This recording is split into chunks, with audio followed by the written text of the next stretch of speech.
Hello guys, I just thought I would share my experiences today when messing around my retro build, and I'll explain more of that in a moment. So in this video I'm basically going to talk about the little journey that I've gone on just briefly in the past with this build and just what I've done today, and just basically we're just having a bit of fun with it. So this might become a bit of a playlist from time to time, but basically about a year or so ago I decided that I had lots of computer parts, I had a computer that was broken, and I made my first case, my first Packard Bell, first computer I bought my own money as a teenager. I thought I'd use that as a case because it's a nice looking case. Use some parts that was inside it, and I would also get an old hard drive from a computer that I used to love, which was also a Packard Bell with Windows 98 on, and from there I've put it together. So basically inside this build is a Celeron, I think it's 1.1 gigahertz, obviously quite slowing in modern terms, but for retro gaming it's brilliant. It's got a CD drive, a floppy drive. I've debated about changing a few of the drives, but I haven't so far. I had a sound problem.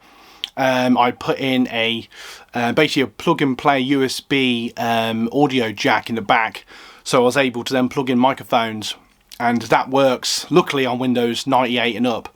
So basically I can have sound when I do retro gaming, when I get out from time to time. Now I do have a retro laptop which I love, and it's probably my favourite retro computer. It's so much easier, but sometimes I'm sure a lot of you will agree it's nice to have that retro build, that retro feel when playing your old games. So I've been eating biscuits and I sound like all biscuity. So basically, you know, that's sort of the overall of sort of the history of it, and then I get out from time to time. I've got an old, I think, Microsoft mouse. I bought myself like a retro looking keyboard online, and I'm trying to think of something else that goes with it. And I basically found an old monitor I was given by an old family member. So that's basically sort of the basic setup.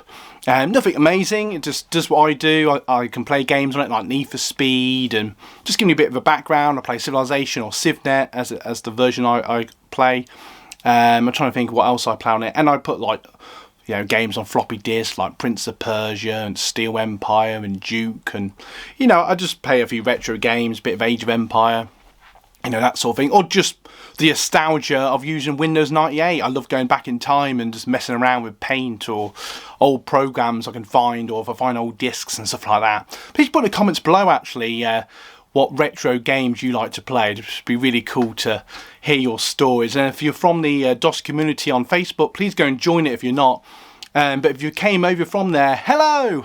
And again, share your retro gaming experiences or what games you've been playing recently. Just be really cool to hear your stories.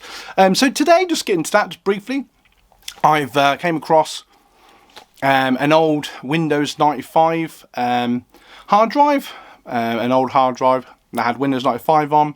I don't really know what's on it.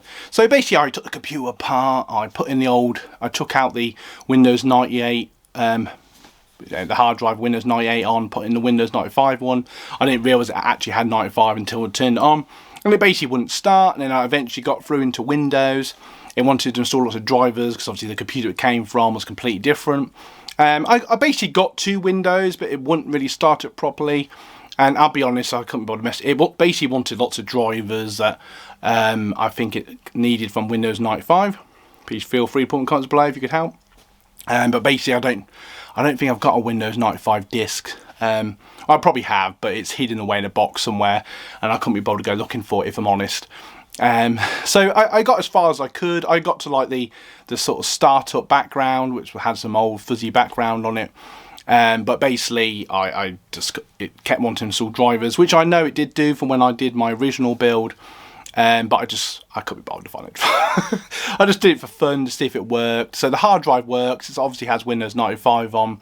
Perhaps at another date, if I find my Windows 95 disk, I might retry and see if I can install some drive just to get that hard drive working with that tech. Just a bit of fun, really. So failing that, I thought, well, I want this computer still working because I like to have this build. So I was a bit worried. I hope I haven't mucked up my computer. But I basically took out the old drive, put in the other drive in, which had Windows 98 on, which is very sentimental to me because it's from a computer that meant a lot to me and the family, or you know, more for me.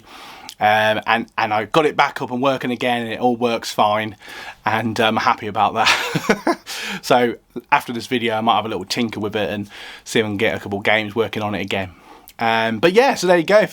If you're liking this, like and subscribe. Feel free to share your retro computer building stories, what games you've been playing. If you're found us here on YouTube, like and subscribe. Feel free to watch the videos. I'll be honest, this is more like a second channel, so I just make videos from time to time, unless it explodes, and then I might go full time. I do have a main channel, but this is more just a bit of fun.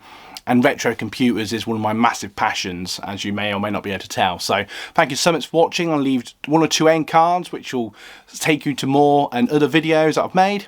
So thank you again. This video has gone on far too long. I much apologise.